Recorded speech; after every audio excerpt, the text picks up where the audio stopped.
Hello everyone. तो आज मैं आ गई हूँ ड्रामा लव लव एक नया ड्रामा लेके।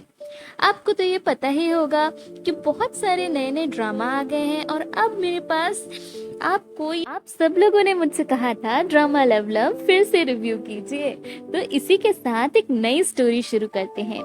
इस स्टोरी के अंदर एक लड़की होती है जिसका हस्बैंड उससे प्यार करने लगता है बहुत ज्यादा, जबकि ये मैरिज एक कॉन्ट्रैक्ट की होती है। तो ये लड़की है 17 अपनी शादी में जब जाती है तो उसका जो होने वाला हस्बैंड होता है वो ये समझता है कि वो लड़की है जिससे वो प्यार करता है, पर वो 17 होती है और वो लड़की नहीं होती है जिसका नाम मिया होता है। अब दिखाया जाता है मिया तो वो होती नहीं है। 17 रोने लगती है और वो किसी और की शादी में आ जाती है। इस इंसान का नाम मिस्टर ली है और मिस्टर ली अपनी वाइफ से जब शादी कर रहे होते हैं, होने वाली वाइफ से, वहां पे उसका एक्स बॉयफ्रेंड आ जाता है और वो कहता है कि मैं तुमसे बहुत प्यार करता हूँ और मैं तुम्हारे लिए बहुत सारी महंगी महंगी चीजें भी लाया हूँ। अब यहाँ पे दिखाया जाता है उसकी होने वाली वाइफ उसे छोड़ के अपने एक्स बॉयफ्रेंड के पास चली जाती है और मिस्टर ली इतने बड़े सीईओ हैं कि उनकी सबके सामने बेइज्जती हो जाती है। सब लोग वहाँ बहुत सारी बातें करने लगते हैं कि मिस्टर ली ने अपनी वाइफ को कुछ भी नहीं दिया होगा, इसीलिए वो अपने एक्स बॉयफ्रेंड के साथ भाग गई।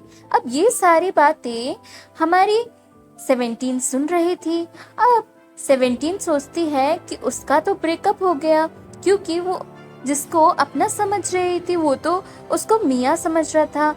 और वो ना चाहते हुए भी, पता नहीं उसके दिमाग में क्या आता है, वो स्टेज पे चली जाती है और कहती है, क्या मिस्टर ली आप मुझसे शादी करना चाहते हैं? और मिस्टर ली अपनी बेइज्जती को बचाने के लिए कुछ कह नहीं पाते हैं और यहाँ पे 17 स्टेज पर पहुंच जाती है और ये सीन बहुत ही फनी होता है। 17 सबके सामने कहती है, मेरी आंखों में देखिए, क्या आप मुझसे शादी करना चाहते हैं? और आप जो कहेंगे हमेशा मैं वो मानूंगी और मैं जानती हूँ आप बहुत ही अच्छे इंसान हैं। पता नहीं 17 ये सब कुछ क्यों कह रही है। हो सकता है कि वो अपने ब्रेकअप से बाहर आना चाहती है, इसीलिए उसे खुद कुछ नहीं समझ आ रहा है कि वो ये सब क्यों कर रही है। सब लोग वहां देखते रह जाते हैं क्योंकि 17 अपने हस्बैंड को मजा चखाना चाहती है, होने वाला जो पहले था। अब यहाँ पे मिस्टर ली और ये दोनों लोग सबके सामने बहुत ही ज्यादा जोर जोर से 17 हंस के बोलती है, मैं यहाँ पे मिस्टर ली से शादी कर रही हूँ।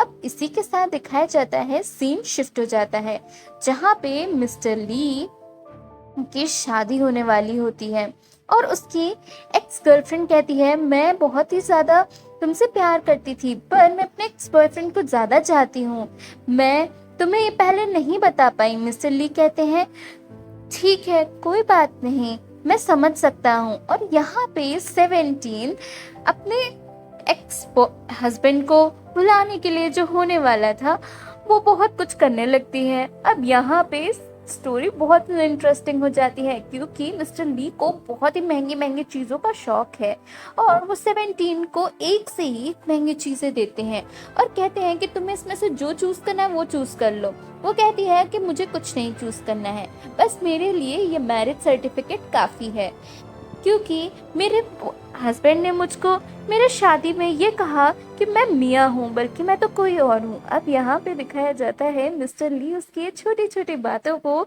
बहुत ज़्यादा प्यार करने लगे हैं और उसके क्लोज आ जाते हैं। अब यहाँ पे मिया शादी का कार्ड रख के कहीं और चली जाती है। मिस्टर ली को फोन आता है और कॉल पे वो कुछ मीटिंग की बात कर रहे होते हैं।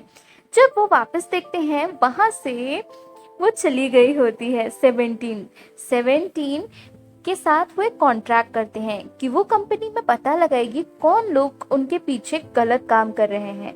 अब यहाँ पे 17 बाहर गई हुई होती है और दिखाया जाता है उसका होने वाला हस्बैंड जिसको धोखा दे देता है उसको मिया समझता है। वो उसे कहता है कि वैसे भी मुझे तुम कभी नहीं पसंद थी, मुझे लगा तुम मिया हो इसीलिए मैं तुमसे शादी करना चाहता था। वो कहता है कि पर तुम्हारे पास अपनी ये महंगी महंगी चीज़ें कहाँ से आई। वो कहती है क्यों, तुम्हें क्यों जानना है। वो कहता है कि मैंने एक बहुत बड़ी कंपनी में अप्लाई कर दिया है और जल्द ही वहाँ का सीईओ मुझे ज़रूर कॉल करेगा, और तुम ने मुझे सबके सामने वहां छोड़ के तुम गई थी ना, अब तुम्हें खुद पता चलेगा कि तुमने किसको छोड़ा है। और यहाँ पे दिखाया जाता है मिस्टर ली अपने बहुत सारे बॉडीगार्ड्स के साथ वहां आते हैं और उसे देख के उसका हस्बैंड जो होने वाला 17 का होता है हस्बैंड मिस्टर क्वांग कहते हैं कि मैं बहुत ज़्यादा खुश हो गया, मैंने ना आपकी कंपनी में अप्लाई किया था। और फिर वो दिखाया जाता है, उसे पता चलता है कि मिस्टर ली मिस 17 के हस्बैंड हैं। तो वो सोचता है ऐसा कैसे हो सकता है, और फिर मिस्टर ली अपनी कंपनी में कॉल करके उसकी एप्लीकेशन को रिजेक्ट कर देते हैं। और फिर दिखाया जाता है यहाँ पे नेक्स्ट डे 17 ऑफिस पहुँचती है। अब क्या कॉन्ट्रैक्ट के हिसाब से उसे हर एक उस इंसान के बारे में पता करना था जो पीछे से गलत काम कर रहा है। 17 अपने ऑफिस में बहुत अच्छे से काम कर रही थी, पर एक लेडी जिसका नाम मिस किया है, मिस किया सबके सामने उसको बहुत ही गलत सलत बोलती रहती है। अब यहाँ पे मिस्टर ली आ जाते हैं। मिस किया को लगता है कि मिस्टर ली उसको बहुत ज़्यादा चाहते हैं, और वो जब जाने लगती है वहां से 17 कहती है मेरे ऑफिस आवर्स पूरे हो गए, मैं जा सकती हूँ। किया कहती है तुम ओवर टाइम भी नहीं कर सकती ना, कैसी हो तुम, मैं देखो मैं अभी तक ओवर टाइम कर रही हूँ। और वो ये दिखाना चाहती है कि मिस किया अपनी बहुत ज़्यादा हार्ड वर्किंग है, पर मिस 17 तो बस ऐसे ही भागने की कोशिश किया करती हैं। अब दिखाया जाता है यहाँ पे स्टोरी के अंदर कि किया सबको ये कहती है कि तुम कोई काम नहीं कर सकती हो ना, और यहाँ पे 17 को बहुत ज़्यादा गुस्सा आ जाता है। 17 कहती है कि तुम्हें मुझसे पंगा लेने की ज़रूरत नहीं है, और दोनों के बीच में बहस होने लगती है।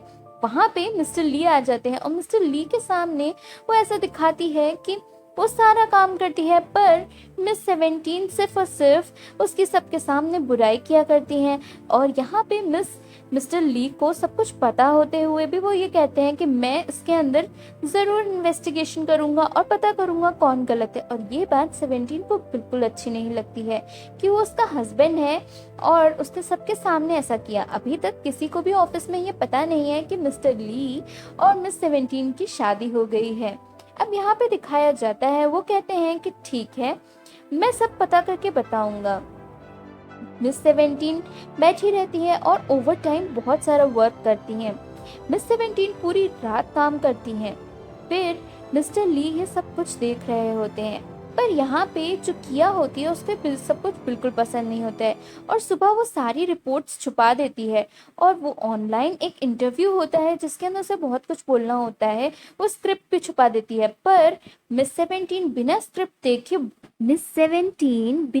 देखे इतनी अच्छी स्पीच देती है कि मिस्टर ली उसको इतना ज़्यादा और चाहने लगते हैं। वो एक कॉन्ट्रैक्ट मैरिज को एकदम बहुत दिल से चाहने लगते हैं मिस 17 को, कि कितनी अच्छी लड़की है वो। अब दिखाया जाता है स्टोरी के अंदर कि मिस 17 और मिस किया बाहर खड़ी होती है, पर मिस किया को ऐसा लगता है कि मिस्टर ली उन्हें पिकअप करके उनके घर पे छोड़ के आए। यहाँ पे मिस किया को जब लगता है कि मिस्टर ली उन्हें लेने आए हैं, वो बताते हैं कि मैं अपनी वाइफ को लेने आया हूँ। मिस किया सोचती हैं कि शायद वो आज उन्हें प्रपोज करने वाले हैं, पर वो सिर्फ और सिर्फ लेने आए हुए होते हैं तो अपनी वाइफ 17 को। और यहाँ पे किया को पता चलता है मिस्टर ली की शादी हो गई है। नेक्स्ट सीन के अंदर दिखाया जाता है 17 को कोई परेशान कर रहा होता है, क्योंकि 17 किसी को बचाने की कोशिश कर रही होती है। ये कोई और नहीं उसकी एम्प्लॉय ही होती है, मिस्टर ली के कंपनी में काम करने वाली एम्प्लॉय। जब वो किसी और को परेशान कर रही होती है तो वो आवाज़ उठाती है, कहती है तुम पहले भी किसी लड़की के साथ ऐसा कर चुकी हो। और वो कहती है कि नहीं मैंने कभी ऐसा कुछ नहीं किया, और सबके सामने ऐसा दिखाती है कि मिस 17 उन्हें सबके सामने गलत साबित करना चाहती हैं, पर मिस्टर ली भी उनकी बात नहीं सुनते हैं 17 की। पर अगले दिन वो सबके सामने एक वीडियो चलाते हैं जिसमें सबको पता चल जाता है कि वो जो लड़की उनके ऑफिस में काम करती है वही सबको ऐसे परेशान किया करती है, अपने आप को बॉस दिखाने की कोशिश करती है। अब 17 एक डिनर पर गई हुई होती है, वहाँ पे उसकी फ्रेंड आई हुई होती है। उसकी फ्रेंड कहती है तुम वैसी ही हो 17, देखो मेरा हस्बैंड कितनी बड़ी कंपनी में काम करता है। जब मिस 17 कंपनी का नाम सुनती हैं तो मिस 17 कुछ बोलती नहीं है, क्योंकि ये तो ली की कंपनी है, मतलब उसकी कंपनी है। और फिर वहाँ से उसके फ्रेंड के हस्बैंड को निकाल दिया जाता है, क्योंकि मिस्टर ली को जब ये पता चलता है उन्हें बिल्कुल भी बर्दाश्त नहीं होता है उनकी वाइफ से कोई कुछ कहे। फिर मिस्टर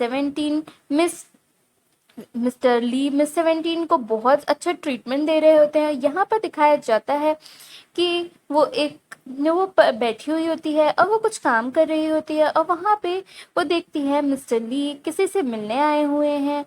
फिर दिखाया जाता है मिस्टर ली बहुत ज़्यादा पसंद करने लगते हैं और वो बहुत ज़्यादा केयर कर रहे होते हैं उसकी। तो ऑफिस में एक एम्प्लॉय होती है जिसे ये सब कुछ बिल्कुल पसंद नहीं होता है और वो एक फेक। नेक्स्ट एपिसोड के लिए प्लीज़ मेरे चैनल को सब्सक्राइब कीजिए।